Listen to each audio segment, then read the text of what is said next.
Hello, thank you family. कैसे हैं आप सभी लोग?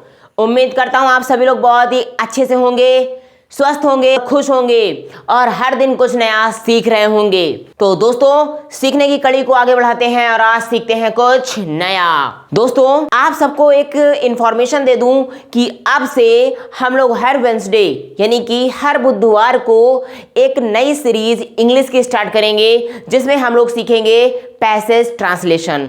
आप बोर्ड में देख सकते हैं। पैसेज ट्रांसलेशन एक ऐसा रहस्य है दोस्तों कि अगर आप बोर्ड एग्जाम की तैयारी कर रहे हो तो भी आपके लिए बहुत ही इंपॉर्टेंट है, और अगर आप नहीं भी कर रहे हो और आप इंग्लिश सीखना चाहते हो तो ये कुछ सेंटेंसेस आपको बोलना सिखाएंगे। बस आपको इनकी प्रैक्टिस करनी है। सबसे पहले आपको इसके रूल्स समझने हैं, और जब आपको रूल्स आने लगे तो इसकी आपको लिख करके कम से कम 3 बार प्रैक्टिस करनी है। आप लिखेंगे, आप हिंदी का पैसेज लिखिए, उसके बाद इसको कम से कम 3 बार सेल्फ से प्रैक्टिस करिए। यकीन मानिए आपका भी ट्रांसलेशन लेवल बहुत ही अच्छा हो जाएगा। और हाँ, केवल लिखना नहीं है, इसको लिखने के साथ साथ अपने दोस्तों के साथ, अपने यारों के साथ, अपने फैमिली के साथ इसको बोलना भी है। ये जो बोलने की एक कला है, आपको ये बोलने की कला आपको आगे बढ़ाएगी, आपको इंग्लिश सिखाएगी। अब इंग्लिश से डरना नहीं है, इंग्लिश का डटकर सामना करना है। तो चलिए दोस्तों, स्टार्ट करते हैं हम आज की इस क्लास को। तो दोस्तों, हमारा पैसेज है, एक ईमानदार व्यक्ति सदैव न्याय और सच्चाई के पथ का अनुसरण करता है। वह कभी भी न्याय और सत्य के मार्ग को नहीं छोड़ता है। वह ऐसी चीज नहीं ग्रहण करता जो उसकी अपनी ना हो। वह अपने स्वार्थ के लिए किसी को धोखा नहीं दे सकता। ईमानदारी सच्चे सुख व शांति का स्रोत है। ईमानदारी के रास्ते पर चलते हुए उसे जीवन में सच्चा सुख और शांति मिल सकती है। उसके लिए ईमानदारी ही सबसे उत्तम नीति है, यानी कि उसके लिए ईमानदारी ही सर्वोत्तम नीति है। तो दोस्तों, ये जो हमारे पास पैसेज है, देखने में भले ही कैसे लगे हो, कुछ लोगों को ये पैसेज बड़ा ही कॉम्प्लिकेटेड लग रहा होगा, कठिन लग रहा होगा, वहीं कुछ लोगों को बड़ा आसान लग रहा होगा। अब आपको माइंड से ये निकाल देना है कि मुझे इंग्लिश नहीं आती है। आप सिर्फ बिल्कुल अपने माइंड को स्टिल कर लीजिए, शांत कर लीजिए और ये सोचिए कि मैं इसको इंग्लिश में ट्रांसलेट करने जा रहा हूँ। जी हाँ, आप अपने आप को बोलिए, I am going to translate this passage right now। कब? right now, तुरंत तुरंत ही हम इसको पैसेज को इंग्लिश में ट्रांसलेट करेंगे। कैसे करेंगे अभी आप देखिए। सबसे पहले लोगों को प्रॉब्लम होती क्या है इसमें? प्रॉब्लम दोस्तों सबसे छोटी है वर्ड पावर की, यानी कि मीनिंग की। तो आपको टेंशन नहीं लेना है, मैं आपको इसके साथ साथ वर्ड्स पावर भी बताता जा रहा हूं। तो आपको देखना है, मैंने कुछ वर्ड्स अंडरलाइन किया है, यही कुछ कठिन वर्ड्स हैं। तो इनको हम सबसे पहले क्या करते हैं दोस्तों, इसको इंग्लिश में समझने की कोशिश करते हैं। जैसे कि पहला वर्ड हो गया एक ईमानदार व्यक्ति। एक ईमानदार व्यक्ति को इंग्लिश में क्या कहते हैं समझिएगा। एक ईमानदार व्यक्ति को इंग्लिश में कहते हैं एन ऑनेस्ट पर्सन। ये हो गया ईमानदार व्यक्ति। आप पर्सन की जगह पे मैन का इस्तेमाल भी कर सकते हो, ठीक है, बट मैंने पर्सन इसलिए ले लिया है क्योंकि वो इंसान या तो आदमी भी हो सकता है, औरत भी हो सकती है, लड़का भी हो सकता है, लड़की भी हो सकती है। फिर है न्याय। न्याय को बोलते हैं दोस्तों जस्टिस, JUSTIC, जस्टिस मतलब न्याय। और सच्चाई को क्या बोलते हैं? ट्रूथ। मेरे साथ बोलते जाइए, आपको याद भी होता जाएगा। छोड़ना, छोड़ना को बोलते हैं लीव, ठीक है। अगला वर्ड है ग्रहण करना। ग्रहण करना को आप टेक बोल सकते हो, यानी लेना, या अच्छा वर्ड होता है एक्सेप्ट। आप एक्सेप्ट वर्ड का इस्तेमाल करिए, यानी किसी चीज को स्वीकार करना, किसी चीज को लेना, ग्रहण करना, ठीक है। एडॉप्ट भी हो सकती है, लेकिन आप एडॉप्ट भी लगा सकते हैं, ADOPT, लेकिन हमें सबसे अच्छा वर्ड लगाना है एक्सेप्ट। अगला वर्ड है स्वार्थ। स्वार्थ का मतलब होता है दोस्तों सेल्फ मोटिव, यानी जिसमें केवल हमारा ही फायदा छुपा हो, दूसरे का नहीं। आप इसकी जगह पे एक दूसरा वर्ड भी यूज कर सकते हो, सेल्फ इंटरेस्ट। सेल्फ इंटरेस्ट का मतलब भी होता है स्वार्थ। धोखा। धोखा को दोस्तों आप क्या बोल सकते हो? चीट। चीट मतलब भी होता है धोखा, या फिर डिसीव, DECEIVE। डिसीव का मतलब भी होता है धोखा देना। धोखा देना को बोलेंगे चीट या डिसीव। सच्चा सुख को बोलेंगे ट्रू, और सुख का मतलब होता है हैप्पीनेस, ट्रू हैप्पीनेस। और शांति, शांति को बोलते हैं पीस, PEAC। अब पीस के आपको 2 वर्ड बता देता हूं दोस्तों। पीस एक वर्ड होता है PEAC, पीस मतलब शांति, और एक वर्ड होता है PIEC, इस पीस का मतलब होता है टुकड़ा। क्या मतलब होता है इसका? टुकड़ा। स्रोत उस चीज को बोलते हैं जहां से कोई चीज हमें मिलती है, तो स्रोत को इंग्लिश में क्या बोलेंगे? सोर्स। सोर्स मतलब हो गया स्रोत। रास्ते पर चलते हुए, रास्ते पर चलने का मतलब आप ये मत समझना, अगर पर्टिकुलर हम अपने पैरों का इस्तेमाल करते हुए चलते हैं तब आप वहां पे वॉक लगा सकते हो, यानी यहाँ पे चलते हुए क्या हो जाएगा? वॉकिंग। लेकिन हम यहाँ पे वॉकिंग नहीं लगाएंगे। क्यों? क्योंकि समझने की कोशिश करिए, यहाँ पे है ईमानदारी के रास्ते पर चलते हुए, यानी हम एक ईमानदारी की एक नीति है, एक पॉलिसी है, उस पॉलिसी को फॉलो करेंगे। समझे आप? वहां पे किसी चीज में चलने का मतलब क्या हो गया? उसके नियमों का अनुसरण करना, उसको फॉलो करना। तो यहाँ पे रास्ते पर चलते हुए को हम क्या बोलेंगे? Following the path of honesty. Following the path of honesty मतलब क्या हो गया? ईमानदारी के रास्ते पर चलते हुए। और अगला है ईमानदारी। ईमानदारी को बोलते हैं ऑनेस्टी। ये देखो, ऑनेस्टी मतलब होता है ईमानदारी। और सबसे उत्तम, सबसे उत्तम को बोलते हैं द बेस्ट। क्या बोलते हैं? The best. और नीति को बोलते हैं पॉलिसी। POLICY, पॉलिसी का मतलब होता है नीति। तो चलिए दोस्तों, अब समझते हैं कि हम इस पैसेज को इंग्लिश में ट्रांसलेट कैसे कर सकते हैं। सबसे पहले हमें सेंटेंस देखना है। एक ईमानदार व्यक्ति सदैव न्याय और सच्चाई के पथ का अनुसरण करता है। अगर आपको सेंटेंस दे दिया जाए दोस्तों, तो सबसे पहले काम आप क्या करेंगे? सबसे पहला काम होगा आपका टेंस ढूंढना। यानी यहाँ पे देखेंगे सेंटेंस कैसे स्टार्ट खत्म हो रहा? ता है, ती है, ते है से। यानी आपको सेंटेंस को देख करके समझ में आ गया कि ये सेंटेंस प्रेजेंट इंडेफिनिट टेंस का है। ठीक है, जब प्रेजेंट इंडेफिनिट टेंस का है तो क्या हो जाएगा? तो एक ईमानदार व्यक्ति, सब्जेक्ट पहले लगाते हैं, सब्जेक्ट हो जाएगा एन। ईमानदार व्यक्ति को बोलते हैं ऑनेस्ट, तो an honest person. An honest person subject हो गया। अब क्या करता है? अनुसरण करता है, क्योंकि सब्जेक्ट का आपको रूल क्या पता है? सबसे पहले सब्जेक्ट, फिर वर्ब, और उस वर्ब में वर्ब की फर्स्ट फॉर्म यानी जो होती है वो लगाना है। इसमें एस या ईएस का यूज करना है अगर सिंगुलर सब्जेक्ट है तो, और इसके बाद फिर ऑब्जेक्ट लगा देना है, और फिर जो बाकी आ जाएगा वो रेस्ट वर्ड में हम रख देंगे। यही रूल होता है ना प्रेजेंट इंडेफिनिट टेंस का। चलो इसी में रख देते हैं। एन ऑनेस्ट पर्सन हो गया सब्जेक्ट। क्या करता है? अनुसरण करता है। An honest person. अब देखो कैसे करता है? हमेशा करता है ना अगर वो, तो ऑलवेज पहले लगा दो। An honest person always. Always मतलब क्या हो गया? हमेशा। ठीक है, ऑलवेज मतलब हमेशा। और क्या करता है? अनुसरण करना। और अनुसरण करने की अभी जस्ट आपने मीनिंग पढ़ी ना, फॉलो। फॉलो मतलब होता है अनुसरण करना, तो अनुसरण करने की होती है फॉलो, FOLLOW। अब जरा देखो दोस्तों, यहाँ पे सिंगुलर सब्जेक्ट है तो वर्ब में एस या एस भी लगेगा, इसलिए हम फॉलो में क्या लगा देंगे? एस, यानी कि फॉलोज। ध्यान रखना, गलती नहीं होनी चाहिए। An honest person always follows. ठीक है, क्या करता है? अनुसरण करता है। किसका? अब उल्टा चलना है आपको। यहां से कैसे चलना है? उल्टा चलना है। किसका अनुसरण करता है? Follows the path.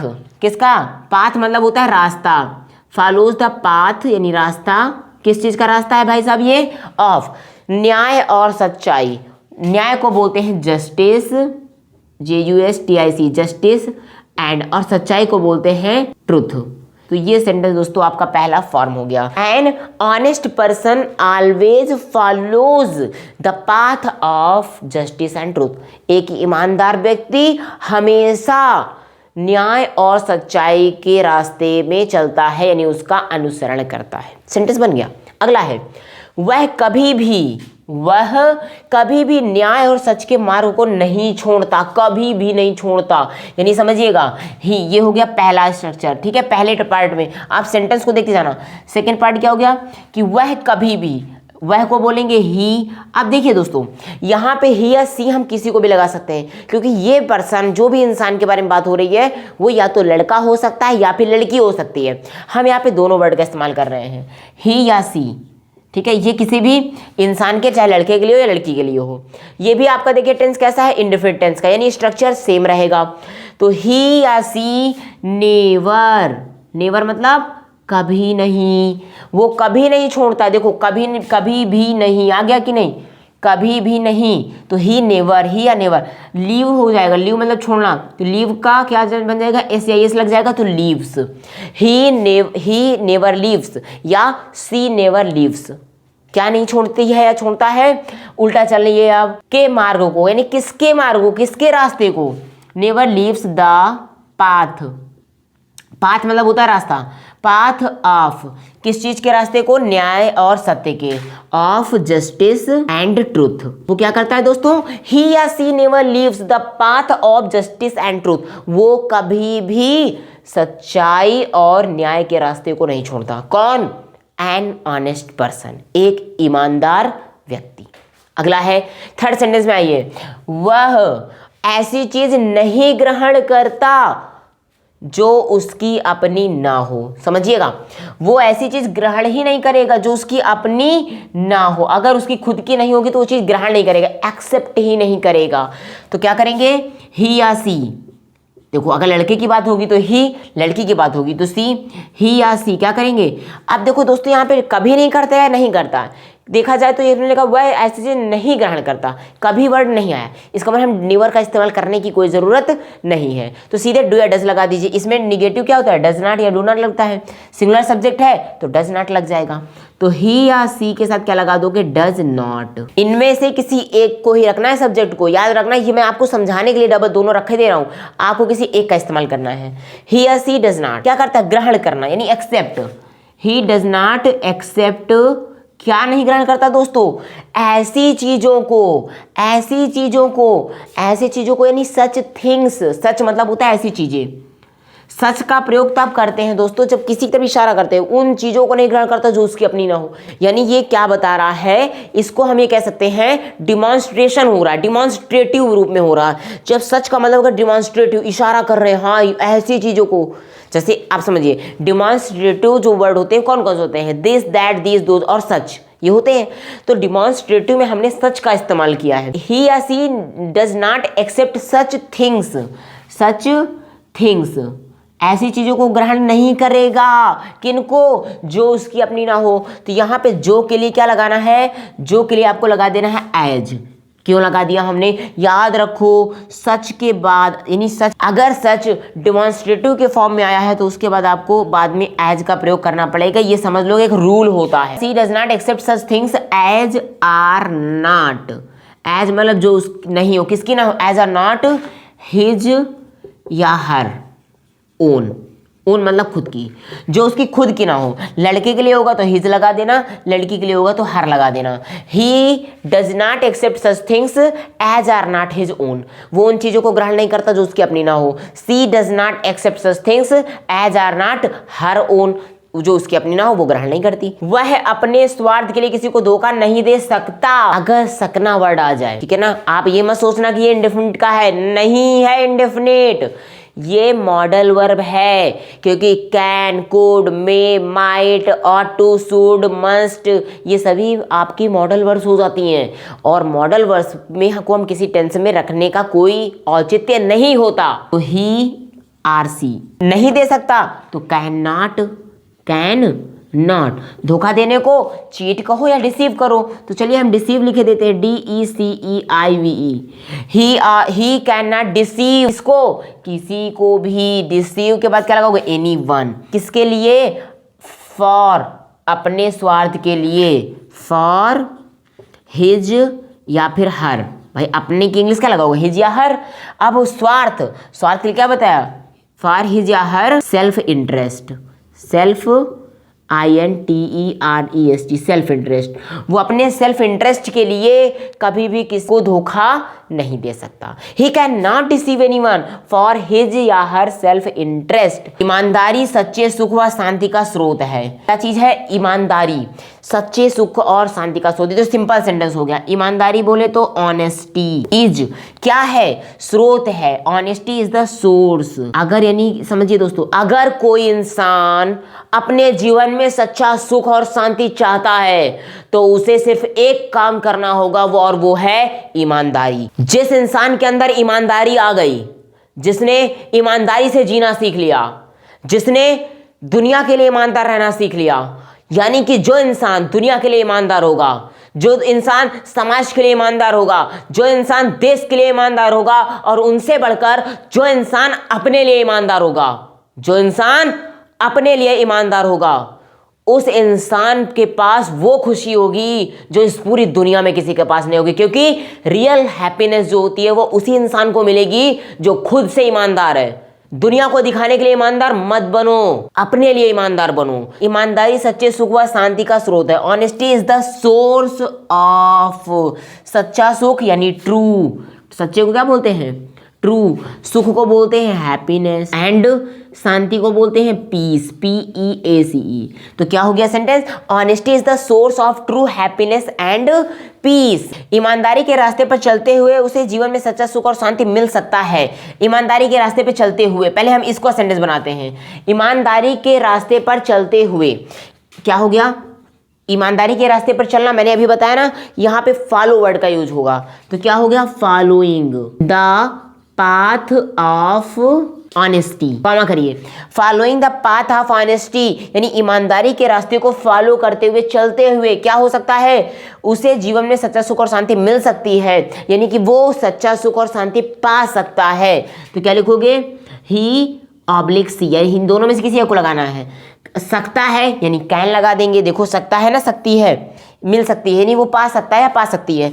He or she can gate, क्या पा सकते हैं? सच्चा सुख, यानी कि true happiness, happiness and peace, क्योंकि सच्चा सुख और शांति मिल सकती है। किसमें मिल सकती है? इन लाइफ, जीवन में। इंसान परेशान क्यों है? सच्चा सुख और शांति पाने में। पैसे कमाने का मेन मोटो क्या है लोगों के? कि उनको एक सच्चा सुख मिल जाए, उनको रियल हैप्पीनेस मिल जाए, रियल पीस मिल जाए।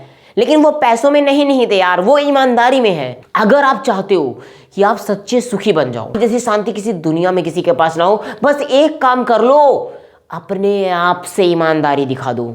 जो काम कर रहे हो बस उसमें ईमानदार रहना। जो भी काम आप स्टूडेंट हो, पढ़ रहे हो, ईमानदार होके पढ़ो, यानी जितनी देर भी पढ़ना ईमानदारी के साथ। अब मैं ईमानदारी को एक्सप्लेन नहीं करने जा रहा, ईमानदारी क्या होती नहीं, ये आपको समझना है, ठीक है? आपको अपने आप के लिए ईमानदार बनना है। तो क्या हो गया? Following the path of honesty, he or she can get true happiness and peace in life. वो जीवन में सच्चा सुख और शांति पा सकते हैं, मिल सकती है। और क्या है? उसके लिए का मतलब क्या हो गया? टू हिम, उसके लिए। ईमानदारी ही सर्वोत्तम नीति है। ईमानदारी मतलब honesty, to him honesty best policy, POLICY, सबसे अच्छी पॉलिसी कौन सी? उसके लिए ऑनेस्टी। याद रखो, सुपरलेटिव डिग्री के पहले क्या होना चाहिए? एक आर्टिकल लगना चाहिए, और द वो आर्टिकल होता है जो सुपरलेटिव डिग्री के पहले लग जाता है। हमेशा सुपरलेटिव डिग्री के पहले आपको क्या करना है? द आर्टिकल का यूज करना है। तो इस तरीके से दोस्तों हमारा ये पैसेज लीजिए ट्रांसलेट हो जाता है। तो चलिए दोस्तों एक बार जल्दी से हम लोग क्विक में रिवीजन कर लेते हैं। एक ईमानदार व्यक्ति सदैव न्याय और सच्चाई के पथ का अनुसरण करता है। An honest person always follows the path of justice and truth, वह कभी भी न्याय और सत्य के मार्ग को नहीं छोड़ता है। He or she never leaves the path of justice and truth, वह ऐसी चीज नहीं ग्रहण करता जो उसकी अपनी ना हो। He or she does not accept such things as are not his or her own, वह अपने स्वार्थ के लिए किसी को धोखा नहीं दे सकता।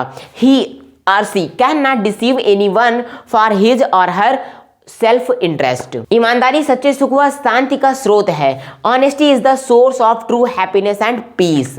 ईमानदारी के रास्ते पर चलते हुए उसे जीवन में सच्चा सुख और शांति मिल सकती है। Following the path of honesty, he or she can get the true happiness and peace in life. आप ये भी कह सकते हैं, he or she can get true happiness and peace in life following the path of honesty. आप इस following the path of honesty को बाद में रखना चाहें बाद में रख दीजिए, और पहले रखेंगे तो फिर आपको कॉमा से सेपरेट करना पड़ेगा। बाद में लगाओगे तो कॉमा लगाने की जरूरत नहीं है। उसके लिए ईमानदारी ही सबसे उत्तम नीति है। To him honesty is the best policy, to him honesty is the best policy. और हम सब के लिए भी यही होना चाहिए, क्या? Honesty is the best policy. तो जोर से बोलो, honesty is the best policy, honesty is the best policy, honesty is the best policy. अपने लिए भी बोलना है, आप अपने लिए भी बोलो, क्योंकि ईमानदार व्यक्ति दुनिया में नहीं होना है, अपने आप के लिए। कि क्या होना चाहिए? To me honesty is the best policy. Say aloud, to me honesty is the best policy.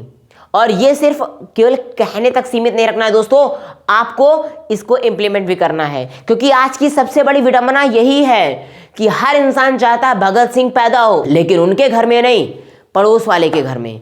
यानी सैक्रिफाइस, बलिदान करने वाला पैदा तो हो, लेकिन उनके घर में नहीं, पड़ोसी के घर में। तो अगर हम अपनी जिम्मेदारियों से यूं ही बचते रहेंगे तो हमारे देश को आगे बढ़ाएगा कौन? जिम्मेदारी लेगा कौन? तो आप अपनी जिम्मेदारी लीजिए, ईमानदार बनिए और देश को आगे बढ़ाइए। जय हिंद।